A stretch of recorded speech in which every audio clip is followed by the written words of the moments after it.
guys, welcome back to Rebel with a Plan. I'm just gonna give you a quick warning. I am filming this budget with me with life happening around me. I've got the laundry's going, the dishwasher's going, my son's playing Brawl Stars or Throne of Lies or something over there. But you know, I'm a mom and this is life and you have a life too, so I'm sure that you'll understand. Today we are going to go into my budget by paycheck budget for the upcoming paycheck. I will get better at this as we go on and I'll learn what to say. But you know, let's just get started, shall we?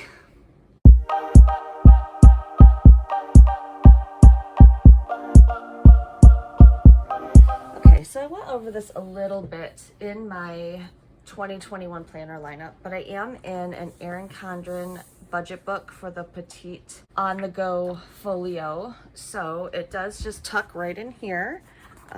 There's just a little place for it, and that is where my budget will live for 2021.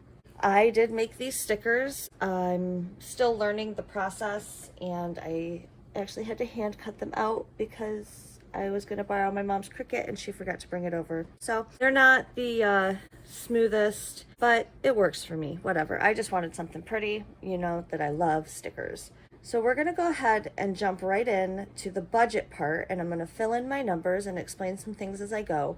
And then we're going to talk about sinking funds, and then you can move on with your day. That's where we're going to start with my budgeting. We'll go into debt and repayments and other things later on in future videos. But today we're going to keep it simple. My paycheck, I get paid on the 31st, and that is, we get paid 2 weeks at a time, so I don't get paid again until actually the 15th, because my boss just moved our paydays back from Thursdays to Fridays. So that's kind of a bummer, but whatever. So, okay. Now, I have been working part-time for 6 months, ever since my son has been doing virtual learning. We have learned to make some adjustments as my pay has been decreased, and my royalties are down. So that's not cool, but you know, you do what you have to do. Everyone's struggling right now. So we'll come down here and put the total income is $1,863. And these are after-tax numbers. When you're budgeting, you need to make sure that you are only accounting for cash in hand. You can't take your gross income, because that money, you have to share that with the government. That is not all your money. Just make sure that your paycheck number that you put in here is what you are bringing home, what hits the bank. Then the home is any 4 walls that's not food, I put into home. So for us, it's our lot rent this paycheck and DTE this paycheck. And then food goes over here separate, and we're gonna do, and we will get pizza once out of that paycheck. And then I put all my subscriptions here in their own box so that I can see how much I'm paying out monthly in subscriptions, just so that I know if there's anything that that I'm not using that needs to be canceled, anything that I want to revisit. So if I continue to write them down every single month, it might trigger to me, you know what, we're barely even using that, and it, you know, and then maybe I can cancel. I don't actually have any credit card payments due in this time frame, which is nice, but I am gonna make an extra payment on my Amex, because my Amex is the first card I'm gonna pay off in my debt plan, which again we'll go over another time. So my allowance is $200 for the 2 weeks. I put my gas for my car in my allowance. It's just cash on hand that when I go to a gas station, that's just how I do it. Technically, gas for your car should probably go in home, because you need gas in your car to get to work. It's a 4 walls kind of expense. It's required. It's not something that you cannot have, but I just put it in my allowance because that's what works for me. So then I have the slush fund, which this is, I don't do cash envelopes or anything. I just have, you know, like I have my budget, so I can spend $200 at the grocery store, but if it comes to $215, if it comes to $250, I don't want to have to be like borrowing from envelopes and stuff. So a slush fund is just like discretionary money that I can spend wherever I need to spend it. If it's left over, it goes into savings, it goes towards my sinking funds. So I call it a slush fund. You can call it fund money, you can call it variable expenses. People call it all kinds of things, but I call it a slush fund. For my sinking funds up here, 100, and in savings, we're gonna do 200, and my slush fund is 100. So once you plug in all your numbers, you're gonna want to figure out your total expenses. So we've got, and I do it in order of importance, because if I get down to like here an amount of money, I don't get to make an extra debt payment that month. So we get our lot rent and our DTE and our groceries. I realize pizza is not a requirement, but we're going from once a week to once every 2 weeks, and it's just not something that I am really willing to give up. So my sinking funds, my savings, and my, which makes my total expenses $1,752. And that gives me a $111 buffer, which a buffer is not the same as a slush fund. A buffer just stays in my checking account in case of unexpected fees, in case one of these is $10 higher than I thought it was going to be. I just always keep a buffer in the checking account. I think that you need to have that in there. I don't think that it should be earmarked for anything. I don't believe that you should say anything that's left over I'm going to dump into savings, or anything that's left over I'm going to dump into debt repayment. You need to have a plan for savings, and you need to have a plan for debt repayment. It's not an after all is said and done thing. It's not an leftover money thing. Leaving a buffer in your checking account is just a safety net. So if this is next paycheck and I'm $100 short in bills I have to pay versus income coming in, I have that checking account buffer. That's not an emergency fund. It's not, you should just always have some kind of a buffer in your checking account if you can. You never know when something you forgot about is going to be pulled out of your account. They're going to hit you with some fee. You should always just have cash available in your checking account whenever possible, is my point. That's it. That's my little, I don't know. I just think that you should always have a checking account buffer. All right, so now we're going to talk about sinking funds. Sinking funds seems to confuse a lot of people, but all a sinking fund is saving up for a specific expense. That's it. That's all it is. It is saving for planned spending.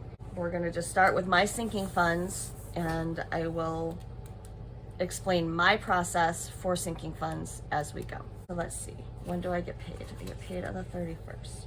So on 12/31, my sinking funds are next Christmas, next year's planners,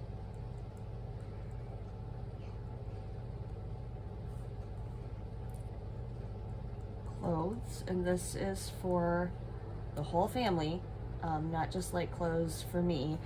So we have a 10-year-old son who grows like a weed, and his clothes need to be replaced, his shoes need to be replaced. I like to have cash set aside for that. I have 4 sinking funds. My sinking funds are $100 per paycheck. So we're gonna do $25 per fund. And since these are starting over,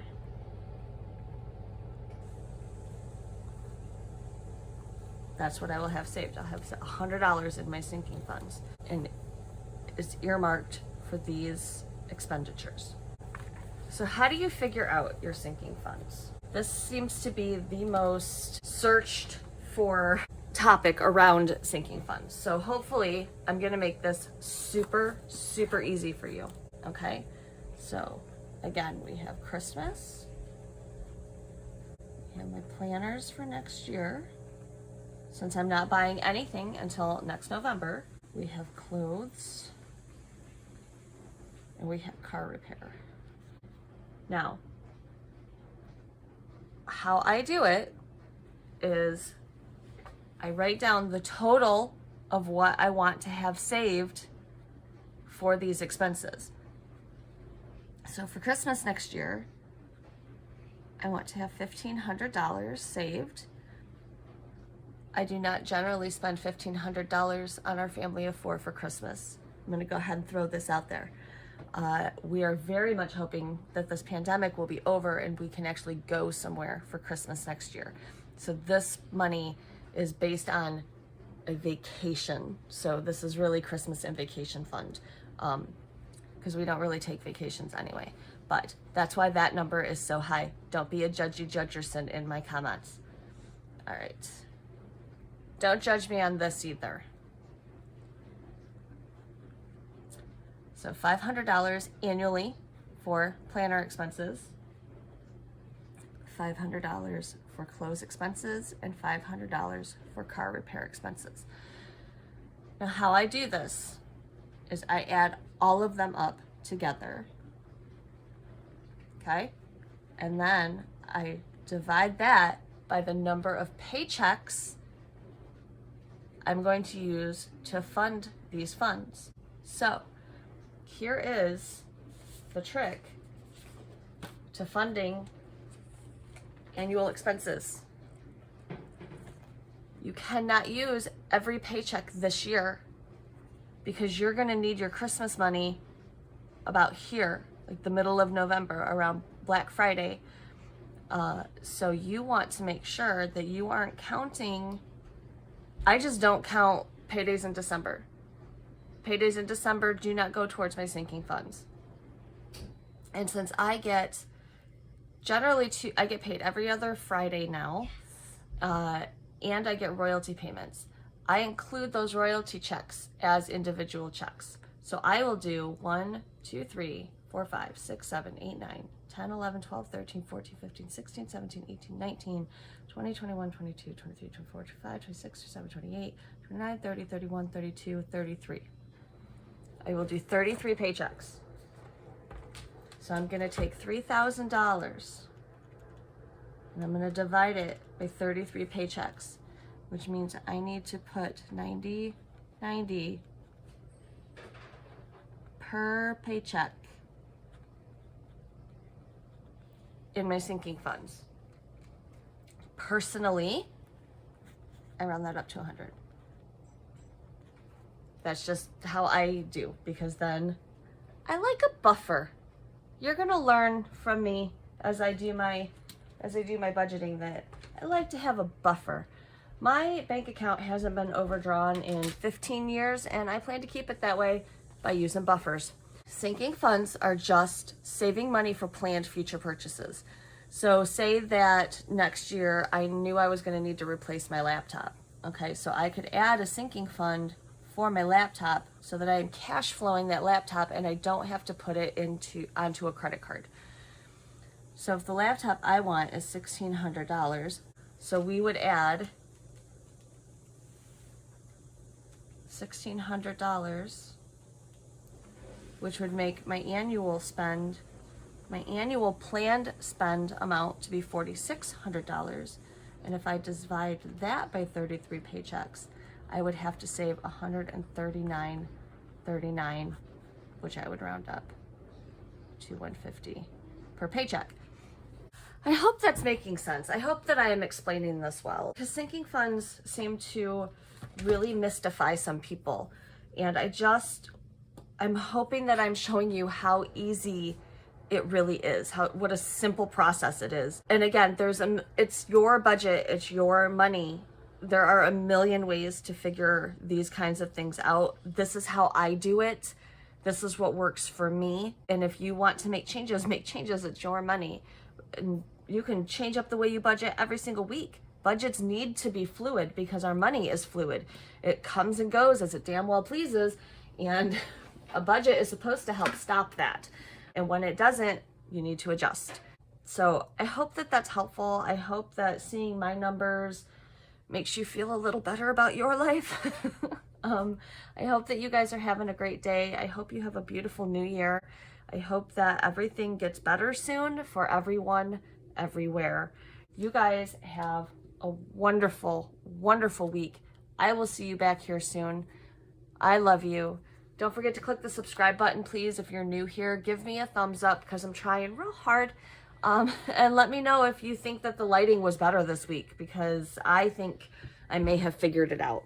So you guys have a wonderful day. I love you. Bye.